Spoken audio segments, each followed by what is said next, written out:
I'm so tired. I'm so very, very, very incredibly tired. But I just got a message from Seroc that this little cat right here counts as a minion on the Necromancer. So we're going to run through a battery of tests to prove whether or not that is the case.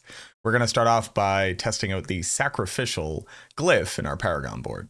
So my starter board right here, I currently have Amplify. Amplify is going to give me a minor amount of additive damage, and then it has an effect which isn't going to be an effect because I'm not going to curse a target. The reason why that's relevant is because Sacrificial is the exact same thing as Amplify. Amplify says, add on a little bit of additive damage here and give me a 1.1 multiplier if they're cursed. Sacrificial says, do a little bit of additive damage and then add on damage if you have no active minions. The way that we're going to test this is with Ebon Piercer bolts. They deal a consistent, completely zero variance amount of damage. So I'm currently doing 43,895 damage with it, 43,895 damage with it, 43,895 damage with it. Now, putting on Sacrificial right now into this same Paragon board as a magic glyph should theoretically increase the amount of damage that I do by 10%. So 43,000 would be about what, like 4,000 should be about 47-ish thousand, something like that. And we'll cast Blight. And I'm doing 43,166. Now, why was that very slightly different? Well, we actually have very slightly different levels of our glyph there. So this is now giving me 12 additive damage as opposed to the 11 additive damage I had before. So that's immediately a problem. So we throw on Amplify here. Go ahead and show you it again. 43,895. And then we go ahead and we toss on Sacrificial into that same slot. Very, very slightly different amounts of additive damage. And boop, boop, boop, boop. We're now doing 43,966. Now, if we were to do the math very quickly on the difference between these two numbers, so 43966 divided by 43895, you'll see that we got a whopping 0.001% damage increase. So that's not 10% damage increase. Let me go ahead and unequip the cat, I guess, and then pop back in here and see if we actually get the 10% damage bonus. Maybe Sacrificial is just broken. Alrighty, so we'll line up. I currently have Sacrificial in my starter board. Should be giving me a 10% damage increase here. Shoot up my Blight. It's now doing 48,363. And we divide that by 43895. Oh, look at that. We get ourselves a whopping over 10% damage increase. That's cool. Well, let's go ahead and talk about every single thing that having your pet out now breaks on the Necromancer and all the benefits that you can get. Corporeal says that you will gain movement speed for each active minion that you have. So let's go ahead and see if that works. I currently have 4 movement speed. Where's my movement speed buff? 137.7. Let's go ahead and toss in that glyph, see what happens. I now have 138, so you gain 1% movement speed for having your cat out. Super sick. The Necromancer finally has a mobility option.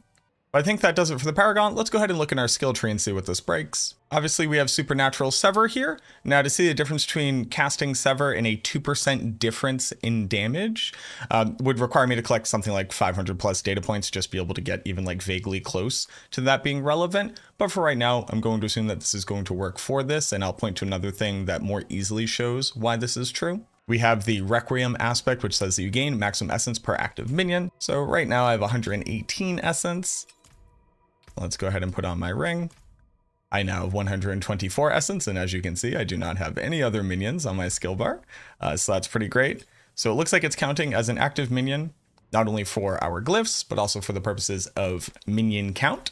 So I'm going to assume that this is also giving 2% more damage on this multiplier, bringing our multiplier from 22% up to 24%, which is actually roughly like a 9% increase in damage from this multiplier, because it's 2 out of 22, which is 1 out of 11, or about 9. That's actually kind of insane. That's a pretty powerful increase in that 1 damage multiplier there. For the purposes of standalone, you will actually get 2% less physical damage reduction.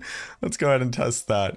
So if we're reducing incoming damage by 25% just from our all damage reduction, that means that we have a remaining total of 75%. That multiplied by our 0.06 means that we should now be down to 70.5% damage taken. So this should be showing me about 29% DR when I put on 6% DR. Instead, what I get is 28. So if we do that calculation again, and we have our 75% remaining, we multiply that by the 0.04 and subtract that from our total, we should be at 72% incoming damage, meaning that we have 28% damage reduction.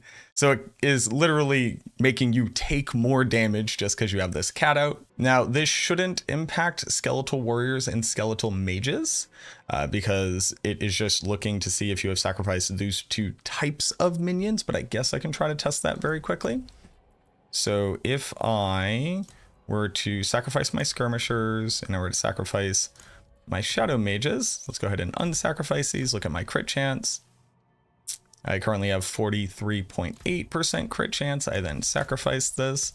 That should go up to 48.8. Fantastic. Now, if I were to increase my sacrifices here by 60%, that would be 60% of 5 would be 3. So I should actually gain 3% critical strike chance here. And we're up to 51.8. Take those points back out very quickly.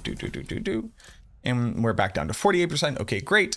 The character sheet could be lying, but I'm pretty sure it's not impacting whether or not Momento Mori is properly reading you as having sacrificed both of your skeleton types. So that is good. For Kalan's Edict, this should grant you attack speed for your minions for each minion that you have. I'm not sure if this actually shows up in your character sheet. It does not, no.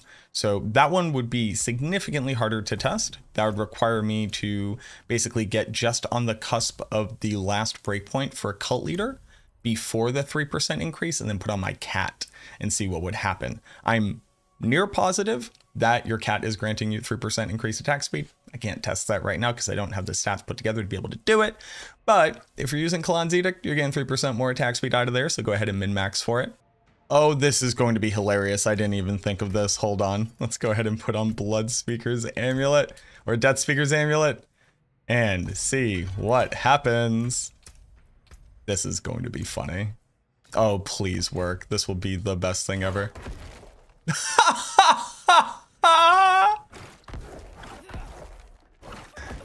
Your cat can blood surge for you. That is the best thing that has ever been in a video game ever.